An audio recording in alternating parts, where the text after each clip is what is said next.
हमारे घर नहीं देखे, हमारी तकलीफें नहीं देखी, हमारा भूखा पेट नहीं देखा, हमें गटर में उतरते नहीं देखा, हमें मार खाते नहीं देखा, हमें गटर में मरते नहीं देखा, 7,000, 12,000, 11,000 पे अपने बच्चों को पालते नहीं देखा, जिन्होंने हमें हमारी रोटियों को नहीं देखा, जिन्होंने हमारे खाली बर्तनों को नहीं देखा। तो मैंने कहा नीला पटका पहन के तो बहुत लोग आएंगे, जय भीम का नारा भी बहुत लोग लगाएंगे, लेकिन जब आपको जरूरत होगी और आपकी तरफ आंख उठेगी और आपके अधिकारों में हमला होगा तो सिर्फ भीम आर्मी और आजाद समाज पार्टी आएगा। वही असली नीले वाला है, वही असली नीले को आगे बढ़ाने वाला है। इतनी शक्ति का निर्माण आज आपने पूरे भारत में कर लिया है कि आपकी एक आवाज पे सरकारों को सोचना पड़ता है। जो बाबा साहब अम्बेडकर कहते थे आपको बिजली फ्री दे देंगे, पानी फ्री दे देंगे, रोटी अनाज दे देंगे, लेकिन आपके बच्चों को एजुकेशन नहीं देंगे, क्योंकि एजुकेशन सवाल को जन्म देती है। और जिस दिन आपके बच्चों को शिक्षा का अधिकार मिल गया और मुफ्त शिक्षा मिल गई और गुणवत्तापूर्ण शिक्षा मिल गई, आप याद रखना आपका रास्ता कोई नहीं रोक सकता। इसका उदाहरण डॉक्टर बाबा साहब अम्बेडकर है कि ये ना चाहते हुए भी बाबा साहब अम्बेडकर संविधान सभा में भी गए और कानून मंत्री भी बने। हमारी बहनों का हाथ पकड़ के कहते हैं कि आप मेरी बहन हो, हमारे घरों में आते हैं, हमारे बीच में बैठ के खाना खाते हैं, हमारे गिलास में पानी पीते हैं, कभी कभी गिलास अपना ले आते हैं लेकिन पानी पीते हैं, बर्तन अपने ले आते हैं, खाना अपना ले आते हैं, हमारे बीच में बैठ के खाते हैं। ये साबित करने की कोशिश करते हैं कि हम आपके हितैषी हैं। लेकिन जब आप पे जुल्म होता है, जब आपके अधिकार छीनते हैं, जब आप कहते हो कि ठेका नहीं होना चाहिए, संविदा नहीं होनी चाहिए, पक्की नौकरी होनी चाहिए जो संविधान कहता है, समान काम समान वेतन होना चाहिए, तो तब वो सब लोग घर भाग जाते हैं। मैं घटना और बताता हूं। कोरोना काल में मुख्यमंत्री जी ने घोषणा की कि हर कोरोना वॉरियर को 1 करोड़ रुपए मिलेगा। क्यों भाई, यही थी ना घोषणा। एक हमारा सफाई कर्मचारी भाई जिसका जीवन खत्म हो गया, उसके परिवार के पास हम गए, हमने कहा भाई मोर्चा निकलेगा। अब मोर्चे से बड़ी डरती है सरकार, मोर्चा निकलेगा। घोषणा हुई तो सरकार के लोगों ने बुला लिया, हमने उसको वादा किया कि एक नौकरी दिलाएंगे और 1 करोड़ रुपए दिलाएंगे जो आपका अधिकार बैठता है। सरकार ने उनको नौकरी दे दी चुपचाप और 10 लाख रुपए दे दिए और उससे कहा कि चुप हो जाओ, घर में जाके बैठ जाओ। हमने इनसे कहा कि मोर्चा निकालेंगे चलो, तो बोले वो तो लड़ ही नहीं रहे। तो मैंने कहा क्यों नहीं लड़ रहे हैं? उन्होंने बताया कि ऐसा ऐसा हो गया। तो मैंने कहा बताओ कि अपना 90 लाख रुपए खो दिया उसने। बोले ये मिल गया, ये भी बहुत है, आपके जाने से ये मिल गया।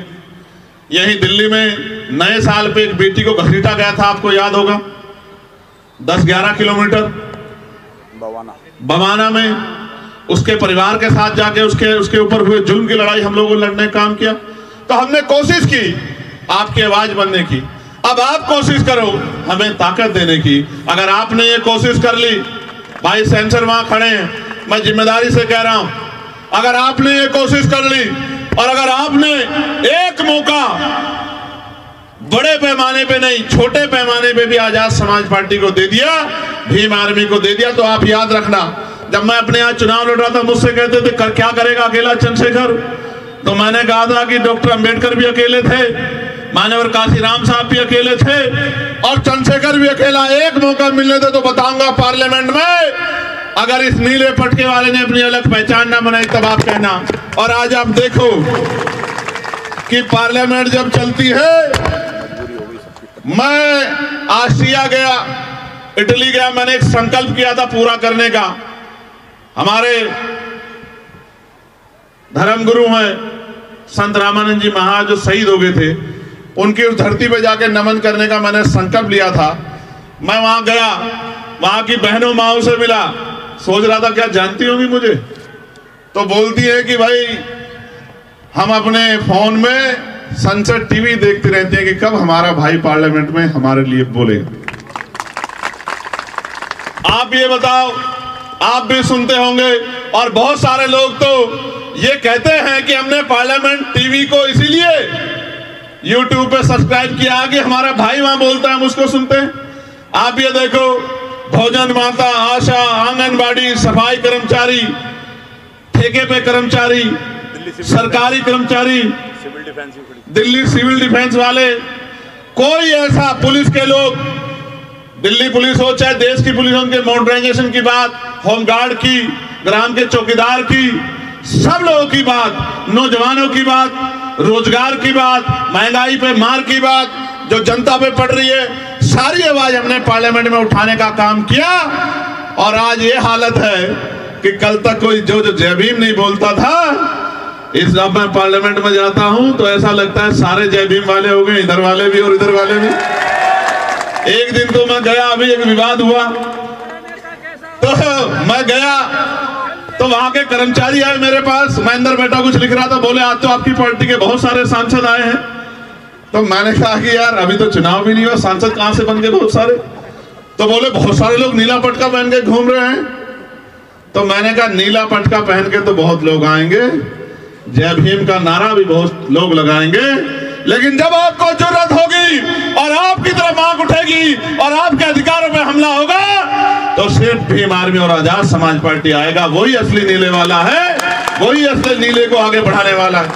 तो मैं बस आपसे कहना चाहता हूं, अब तक आपने सबको मौका दिया, सबका हाथ पकड़ा, सबको आगे बढ़ाया, सबकी आवाज आप बने, सब पे भरोसा किया।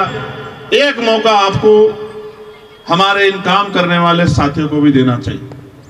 और अगर आपने एक मौका इनको दे दिया, मैं आपको लिख के देता हूं कि ना फिर आपको किसी और झंडे की जरूरत पड़ेगी, ना डंडे की जरूरत पड़ेगी, ना नेता की जरूरत पड़ेगी, क्योंकि नेता मां के पेट से जन्म नहीं लेते, नेता संघर्ष से पैदा होते हैं। और भीम आर्मी ने संघर्ष करके नेता तैयार किए हैं, जिनको कल तक नकारा जाता था, आज उनको बड़े बड़े नेता फोन करके कहते हैं कि हम पे अपना आशीर्वाद बना के रखना। मैं बस आपसे कहना चाहता हूं, अच्छी बात यह है कि मेरे लोकसभा क्षेत्र के भी बहुत सारे लोग जो नगीना छोड़ के आ गए, वो भी मुझे रास्ते में मिले, वो भी यहाँ रहते हैं। अब उन पे तो मुझे भरोसा है कि वो मेरा साथ छोड़ ही नहीं सकते। मैं यहाँ से नगीना के साथियों का भी धन्यवाद देता हूँ। और मैं आपसे ये भी कहना चाहता हूँ बहुत जिम्मेदारी के साथ कि सड़कों की लड़ाई हम लड़ते रहेंगे। इसका उदाहरण यह है कि 1 तारीख को हम भीमा कोरेगांव गए, 2 तारीख को परभनी में जो हिंसा हुई उन हिंसा के परिवारों से मिले, 3 तारीख को बागपत में जो जुल्म हुआ, जिस बच्चे ने पार्लियामेंट के सामने आके सुसाइड कर लिया क्योंकि उसको न्याय नहीं मिल रहा था, वहां की भाजपा सरकार कहती है कि सबके साथ सबके विकास की बात करते हैं, लेकिन जब हमारे लोगों पे जुल्म होता है तो विकास भी गायब हो जाता है और सबका साथ भी खत्म हो जाता है। उनको न्याय नहीं मिलता। 3-3 साल पार्लियामेंट के सामने आके उस बच्चे ने अपने आप को आग लगा ली और 70% जल गया और अस्पताल में उसने दम तोड़ दिया। आखिरी लाइन उसकी ये थी कि मेरा भाई मुझको न्याय दिलाएगा। तकलीफ होती है, दर्द होता है कि उतनी शक्ति नहीं है, लेकिन मैं आपसे कह रहा हूं, अभी मैं परभनी गया, वहां सोमनाथ सूर्यवंशी की पीट पीट के पुलिस ने हत्या कर दी और उसके गम में हमारे एक नेता वो गाड़े साहब उस दुनिया में नहीं रहे, महिलाओं को पीटा, नौजवानों को पीटा, बहनों को पीटा, घर में घुस के बच्चियों को पीटा सरकार के इशारे पे। तो हमने कहा 17 से मोर्चा निकलेगा। आप शक्ति देखो किसे कहते हैं। मैंने कहा 17 से पैदल मोर्चा निकलेगा परभनी से और मुंबई मंत्रालय तक। तो कल चीफ मिनिस्टर के यहाँ से फोन पहुंच गया कि 6 तारीख को, मैं झूठ नहीं बोलता, आप पता करा लेना, 6 तारीख को दोनों परिवारों को मुख्यमंत्री ने बुलाया है कि मुख्यमंत्री जिनसे मिलना चाहते। इतनी शक्ति का निर्माण आज आपने पूरे भारत में कर लिया है कि आपकी एक आवाज पे सरकारों को सोचना पड़ता है। आप ये सोचो, ये तो तब है जब अभी संवैधानिक शक्ति उस पैमाने पे नहीं है। आप ये सोचो जिस दिन संवैधानिक शक्ति होगी। और उत्तर प्रदेश में तो मैं चैलेंज करके कहता हूं, जिस तरह की मेहनत उत्तर प्रदेश के साथी कर रहे हैं, 27 के चुनाव में हम वहां की सत्ता आपके चरणों में ला के रख देंगे। इस बात का भी मैं आपको विश्वास दिलाता हूं। लेकिन मैं आपसे कहना चाहता हूं कि आपका आशीर्वाद भी हमें मिलना चाहिए। मिलना चाहिए नहीं मिलना चाहिए? देख लो, मदद करोगे नहीं करोगे? नहीं, दोनों हाथ उठा के बताओ। नहीं, दोनों हाथ से बात नहीं बढ़ेगी। अपनी अपनी जगह पे खड़े होके बताओ, मदद करोगे नहीं करोगे? अच्छा, 1 मिनट बैठ जाओ। आखिरी बात बता देता हूं, ये मेरे कान में इन्होंने कुछ कहा। आप देखो, मीडिया के साथी भी यहां खड़े, रिकॉर्ड कर लेना। जितनी योजनाएं सारी सरकारें चला रही हैं, दोबारा कह रहा हूं, फ्री बिजली, फ्री पानी, फ्री ये और भी कुछ टैक्सीज, उनकी सारी योजनाएं, और उन योजनाओं पे भी प्लस करके, मैं किसी की योजना ना गिनाता, मैं संवैधानिक शक्ति को समझता हूं। ये जो बजट है ना, जो आपके ऊपर लग रहा है, ये बजट आप ही की जेब से गया है टैक्स के रूप में। आपका पैसा आपके ऊपर लगाना कोई बहुत बड़ा काम नहीं। अब तो चुनाव आएगा तो बहुत लोगों की पोल खोलने का काम करेंगे। एमसीडी वाले क्या कर रहे हैं, दिल्ली सरकार वाले क्या कर रहे हैं, बहुत लोगों की बात बताएंगे आपको। लेकिन आप ये सोचो, जितना ये आपको आज कह रहे हैं कि हम देंगे और दे रहे हैं, मैं इससे 4 गुने की गारंटी देता हूं, क्योंकि हमें कोई पैसा घर नहीं लगाना है, अपने घर में नहीं लगाना, आपके लिए आपका पैसा आप ही के ऊपर लगाना है। तो जो ये दे रहे हैं, इसके 4 गुने की गारंटी मैं आपको देता हूं। मैंने मांग की प्राइम मिनिस्टर से कि उच्च शिक्षा में स्कॉलरशिप मिलनी चाहिए। दिल्ली के मुख्यमंत्री ने पढ़ लिया, उनकी रिसर्च टीम ने अगले दिन उन्होंने कहा, मैं बहुत बड़ी घोषणा बाबा साहब अम्बेडकर पे करना चाहता हूं, कल इस समय करूंगा। हमारे साथियों ने कहा कि मुख्यमंत्री जी को घोषणा, हमने कहा हमारा चार्ट उठा लो, 12 घोषणा में से एक घोषणा उसमें से ही होगी। तो कहा बाबा साहब अम्बेडकर शिक्षा को बड़ा महत्व देते थे, तो उस शिक्षा में हम लोग स्कॉलरशिप देने का काम करेंगे। मगर अब देखो कितने तेज है, गौर से सुनो, वो अपना एडमिशन करवा ले तो उनको बाकी सारी मदद हम लोग करेंगे। भाई ये बताओ, 12वीं तक के स्कॉलरशिप देके डॉक्टर बना दोगे क्या, इंजीनियर बना दोगे क्या, वकील बना दोगे क्या, जज बना दोगे क्या, क्या बना दोगे? बेवकूफ तो बना सकते, क्योंकि हाई स्कूल इंटर तो हमारा मरा गिरा आदमी भी रूखी सूखी खा के अपने बच्चों को करा ही देता। अगर करना है इस देश में, जो बाबा साहब अम्बेडकर कहते थे आपको बिजली फ्री दे देंगे, पानी फ्री दे देंगे, रोटी अनाज दे देंगे, लेकिन आपके बच्चों को एजुकेशन नहीं देंगे, क्योंकि एजुकेशन सवाल को जन्म देती है। और जिस दिन आपके बच्चों को शिक्षा का अधिकार मिल गया और मुफ्त शिक्षा मिल गई और गुणवत्तापूर्ण शिक्षा मिल गई, आप याद रखना, आपका रास्ता कोई नहीं रोक सकता। इसका उदाहरण डॉक्टर बाबा साहब अम्बेडकर है कि ये ना चाहते हुए भी बाबा साहब अम्बेडकर संविधान सभा में भी गए और कानून मंत्री भी बने। इसलिए मैं आपको कहना चाहता हूं, मैंने पार्लियामेंट में कहा था कि समान शिक्षा पॉलिसी लागू कर दो।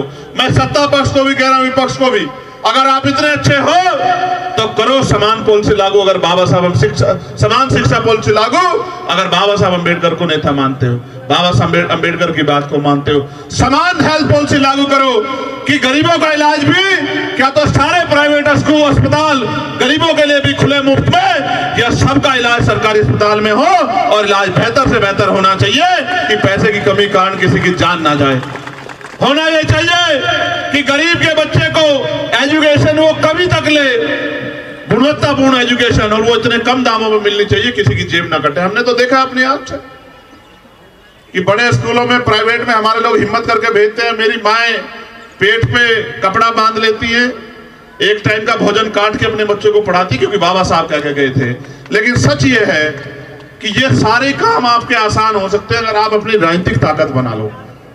मैं ये महसूस करता हूं, आप सब कुछ सीखे बाबा साहब से, बस ये अपनी उंगली का सही प्रयोग करना नहीं सीख, और जो सबसे आसान काम है।